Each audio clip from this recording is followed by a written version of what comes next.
So students, let us see what is the remainder theorem. This is the remainder. Some students pronounce it as reminder, not like that. Remainder theorem. So remainder theorem, it says that if Px is the polynomial, Px is divided by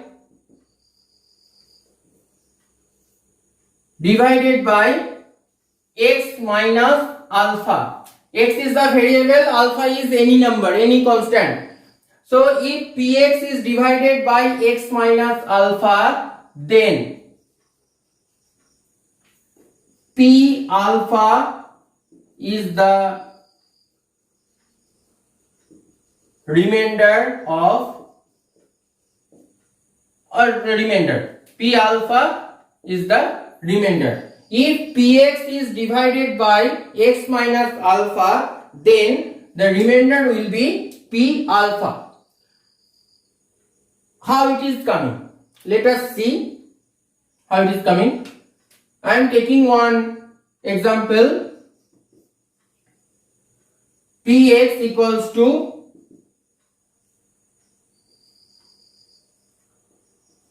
5x square minus 2x plus 3. Okay. I am taking this example. Whatever it is coming in my mind, I have just written. I don't know whatever it is coming also. Let us see what's the coming. This is the enjoying the mathematics. If you actually here, I will suggest you something. That is, you are just studying in the lockdown period. You are just sitting at your home. So whenever you will get time, your pastime, that is you are not doing anything. So just whoever are interested, actually just make like some algebraic expressions, whatever coming in your mind, just write down, and again another polynomial, just write down and divide it. Then actually you will get those concepts clear then. That's why I have told you. Px equals to this one, and let us take this will be divided by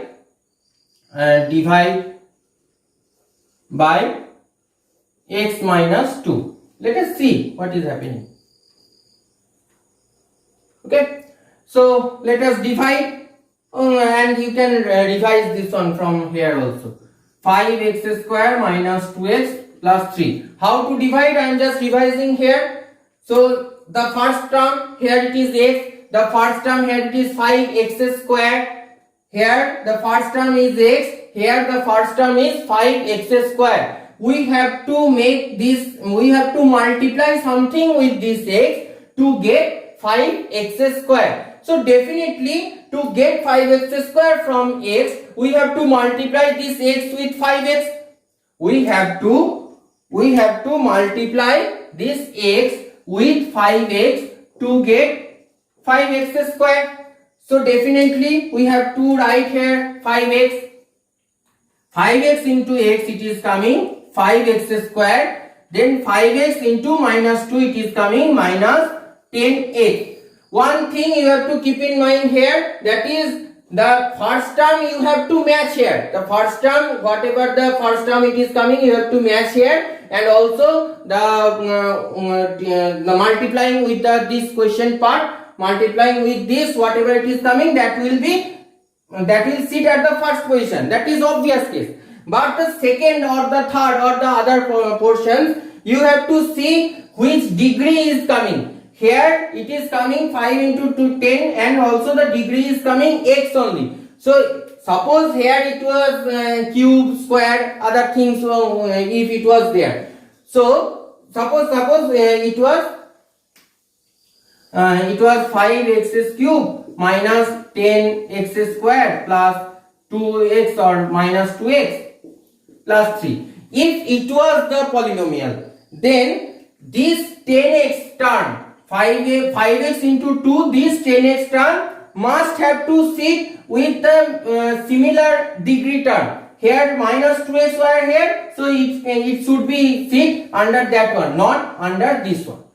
You have to keep in mind, lot of students I have seen, they do this mistake. That's why I am giving warning to you. That is, don't do this mistake. Whatever the degree will be there, the same degree term will be at the dividend, and you have to put that term at bottom of this one. So now let us do this. 5x square minus 10x. So here this minus this, that means you have to change the signs of this one. Why we are changing? Suppose x minus 1 minus x minus 3, if it is there, you know from the subtraction of the algebraic expression. So whenever it is whatever it is coming, x minus 1 it is there, then for this minus, this plus sign is getting minus here, and minus minus plus here. That's why here the signs are changing, because we are doing the subtraction here. So obviously the changing of the signs will be there. 5x square, it has been cancelled out. Minus 2x, and now it has been turned into plus 10x. Minus 2x plus 10x, it is coming plus 8x. And what is the remaining part? That will sit here. 8x plus 3. Now see the first term, here it is 8x, and see the first term, here it is x. So to get 8x, we have to multiply x with 8. So we are multiplying, and also plus 8. Whatever the sign is here, you have to match also that sign. So here plus is there, plus 8. So here it is coming 8x minus 16. Again the sign changing will happen. 8x minus 8x, it is coming 0, plus 3 plus 16, it is coming 19. So from this long division process, we are getting the remainder as 19. Now if we apply here the remainder theorem, directly if we apply here the remainder theorem, see what is happening. In one line the answer will come. You have not to do this type of long division process and also the time consuming process. You have to only apply the remainder theorem. Here P alpha means here x minus 2, not P alpha, it is actually alpha is 2. So P alpha means, okay, I am writing here, P alpha equals to P of 2. Why P of 2? This was x minus 2, that means it was x minus alpha. So instead of alpha it was 2, so we are putting here P2. So P2 means instead of x we have to put 2. So 5 into 2 square minus 2 into 2 plus 3. Let us see. 2 square means 4, 20 minus 4 plus 3, and whenever you will calculate, it will come 19. So just see, in 1 or 2 lines we have got this answer. What we have done in previous 5 or 6 minutes, we have done this process, and here only within 1 minute we have got the answer. This is the significance of the remainder theorem. Okay. So I think you have got the clear concept about the remainder theorem. The next part is the factor theorem. Before coming to the factor theorem, just I have forgotten one short thing about the remainder theorem. Remainder theorem, that is, I have told Px equals to x minus alpha. Actually this was the dividend, this was the divisor, into qx plus rx. Whatever the statement I have written in this way, that is px is divided by x minus alpha to get the remainder 0. That means p alpha will be the remainder. That was the statement actually. So here just put p alpha.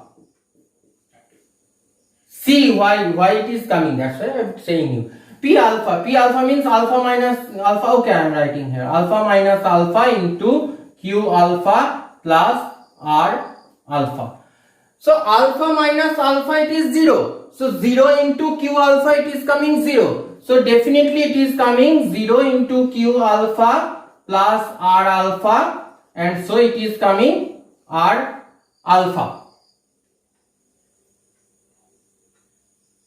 So r was the remainder, this part was the remainder, And now what is the remainder? R alpha equals to P alpha. That means whenever we put the value of x as alpha, then we are getting only the remainder part. The quotient part is cancelling out. That's why the remainder theorem says like that. That is, whenever px is divided by x minus alpha, then p alpha is the remainder. So now come to the factor theorem. Another most important theorem of this chapter.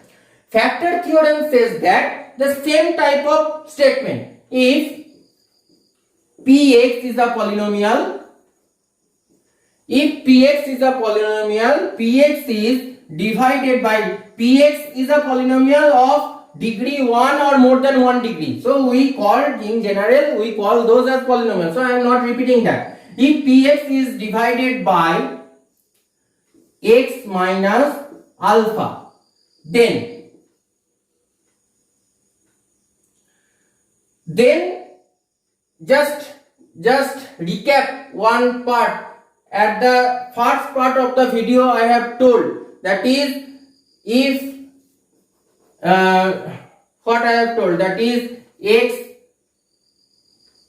for x equals to 2, that was the example. For x equals to 2, one polynomial, I have just forgotten what was the polynomial. For x equals to 2, that px was coming 0. That's why I have told that x minus 2 is a factor. Just go to the first part of this video, you can see this thing I have told you. Just recap this one. So that thing I am using here, that concept I am using here. If px is divided by x minus alpha, then if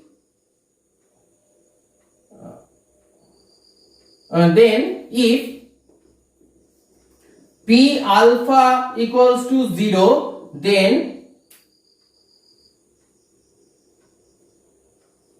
x minus alpha is a factor of px and vice versa. What have I written? If px is divided by x minus alpha, then if p alpha is coming 0, if it is not 0, that is not the factor. If p alpha is coming 0, then x minus alpha is the factor of this polynomial. And vice versa means it is true in the reverse way also. What is the reverse way? If p alpha is 0, then x minus alpha if x minus alpha is a factor, then p alpha is 0. Here two conditions are there. If p alpha is 0, then x minus alpha is a factor, or x minus alpha is a factor, then p alpha is 0. Both way it is correct. I am writing here in this way, then you can understand. P alpha equals to 0, both side implies x minus alpha is a factor. That is, if p alpha is 0, then x minus alpha is a factor, or x minus alpha is a factor, then p alpha is 0. That is the factor theorem. Actually, this is the corollary of the remainder theorem, the application of the remainder theorem. So students, let us do this example, so that x plus 3 is a factor of this given polynomial. This question can come in this way also. Check whether x plus 3 is a factor of this polynomial. Both way the question can come, and also the answer will be only one. So using the factor theorem, what was the factor theorem? X minus alpha divides px. One thing I have done here. Whenever the slash is at the right side slanting position, that means the divides. And whenever this is at the left side position, you know that one. So this can be written as this one also, or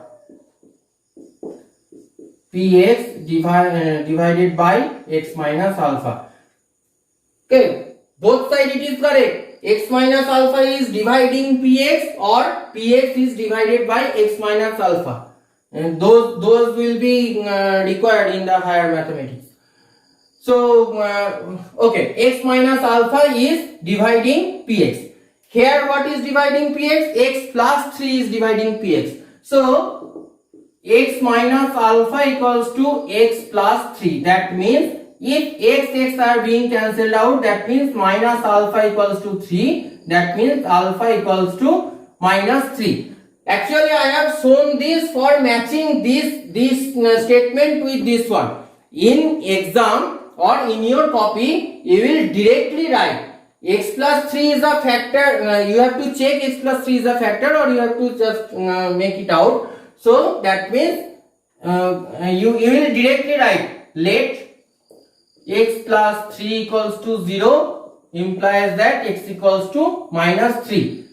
Directly write. This is the application of the remainder theorem. You can match with the remainder theorem part. I am just doing that one only. Okay. So x equals to minus 3. Here also I have got that result. So now p of minus 3. P of alpha we have to see it is coming 0 or not. So p of minus 3. Here alpha equals to minus 3 actually. P of minus 3, that is minus 3 whole to the power 4 plus 2 into minus 3 cube minus 2 into minus 3 square plus 2 into minus 3 minus 3. It is coming 0. So for x plus 3, that is when x equals to minus 3, that is p alpha. For p alpha we are getting this as 0. If I write in this way, actually directly you will write, so x plus 3 is a factor. Here you will directly write x plus 3 is a factor. How it is coming? Again I am matching with this factor theorem, the statement. P of minus 3 is coming 0. P of minus 3 it is coming 0. That means P alpha, I have erased that one, P alpha it is coming. So when P alpha equals to 0, x minus alpha is the factor. Here P minus 3 is coming 0, so x minus of minus 3 is a factor. So that means x plus 3 is a factor. So in both ways I have verified that one. Okay, I think you have got this. Again if you have any problem, then you will ask me. So students, this is the next example, example 2, and the last example of today's class. Example 2. If this polynomial has x plus 2 as a factor and leaves the remainder as 12 when divided by x minus 2, then find the value of a and b. Here 3 polynomials are given over there. One is this one is this one, and another is this one. And also both the terms have been used, the factor and also the remainder. That means this is the application of both the remainder and the factor theorem. And also those type of questions are very much important for the exams also. So let us do this. Let us solve. Let 3 polynomials are there. We will name those 3 polynomials. Let px equals to ax cube plus bx square minus 5x plus 2 gx and hx. hx equals to x minus 2. Now the first part of this example.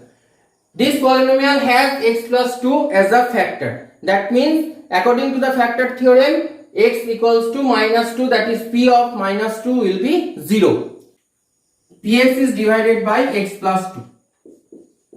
I am directly writing here. I have named here for the easy of the calculation, but here I am writing like that. You will not write those in your exam. I am just writing for making you understand.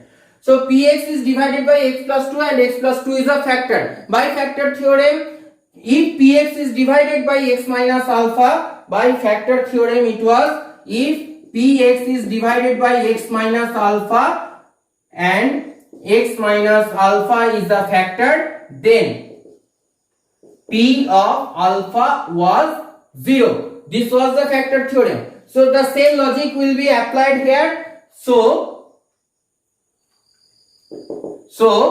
p of minus 2 will come 0. Here x minus alpha is a factor, so p alpha is 0. So here x plus 2 is a factor, so p of minus 2 is equals to 0. Number 1 I have got. Now come to the next part. Okay, let us solve this one, then I will come to the next part. P of minus 2 equals to 0. That means P of minus 2 equals to, just put minus 2 instead of x. So my a into minus 2 whole cube plus b into minus 2 square minus 5 into minus 2 plus 2, and it is equals to 0. So here it is coming minus 8a plus 4b, it is coming plus 10 plus 12. So plus 12, it is coming 0. Let us simplify. Okay, it is implies that. So let us simplify this one.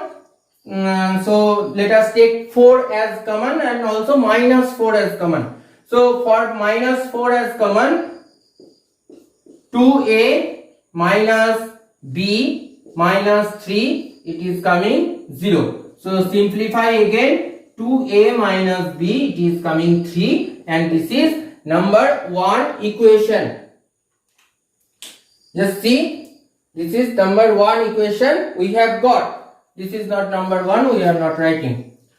The next part I am keeping here, I am not erasing because this will be used later. Now next part, and leaves remainder as 12 when divided by x minus 2. Now come to the remainder theorem. Remainder theorem says when some remainder is there, that is whenever p alpha, whenever the polynomial is divided by x minus alpha, then p alpha is the remainder. I repeat, whenever the polynomial is divided by x minus alpha, then p alpha is the remainder, not 0. 0 is for factor theorem and remainder is for remainder theorem. So here p alpha is the remainder, not 0. When the 0 is the remainder, then obviously it is the factor. I have told you that is the factor theorem is the corollary of the remainder theorem. P alpha is the remainder in the remainder theorem, and whenever it is coming 0, that means the divisor is totally dividing the dividend to get the remainder as 0. That's why it is the factor. Okay, so just get the logic. For remainder theorem, p alpha is the remainder, and for factor theorem, p alpha is 0. Whenever the remainder is 0, then the remainder theorem is converted to the factor theorem. P alpha is equals to 12. 12 was the remainder, not 0 here. Again I am saying, be careful. 0 is for factor, that's why it is p minus 2 equals to 0. Here the remainder is 12, it is given, that's why p alpha equals to 12 here. If 12 was not there, if it was 0, then x minus 2 was the factor. Okay, x minus divided by x minus 2 to get remainder 12, that's why we are taking p alpha equals to 12. If remainder 0 when divided by x minus 2, then it was the factor, x minus 2 was the factor. So p alpha equals to 12, that means again p2 equals to 12 here. So we have to again do in this way, that means a of 2 cube plus b of 2 square minus 5 into 2 plus 2. So let us see, equals to 12. A plus b equals to 5. This is number 2 equation. Those were those two equations, 2a minus b equals to 3 and 2a plus b equals to 5. We will solve those two equations. Actually, solution of the linear equation in class 10. But here it is a very easy concept. Just learn it. It is very easy. 2a minus b equals to 3. So here both the terms are of 2a and b. Just here minus and plus is there. Let us add those two. 1 plus 2. What is coming? 2a minus b equals to 3 and 2a plus b equals to 5. So here if you add those minus b plus b, it will be cancelled out. 2a plus 2a, it is 4a, and it is 8. So it is coming A equals to, 8 by 4, it is coming 2. So whenever A equals to 2, just put the value of A in one of the equation. From 1 I am taking 2 into 2, 2A minus B it was there. Instead of A we are writing 2. So 2 into 2 minus B equals to coming 3. So here 4 minus B equals to 3. So from here B equals to coming 1. So A equals to 2 and B equals to 1. So this is the whole thing of the polynomials and also the first part of the polynomials. After that we will come to the next part, that is the factorization of the polynomials. All those concepts are clear to you. If you have any problem, then you feel free to ask me in our WhatsApp group or also at the online question answer session when it will happen. So thank you students.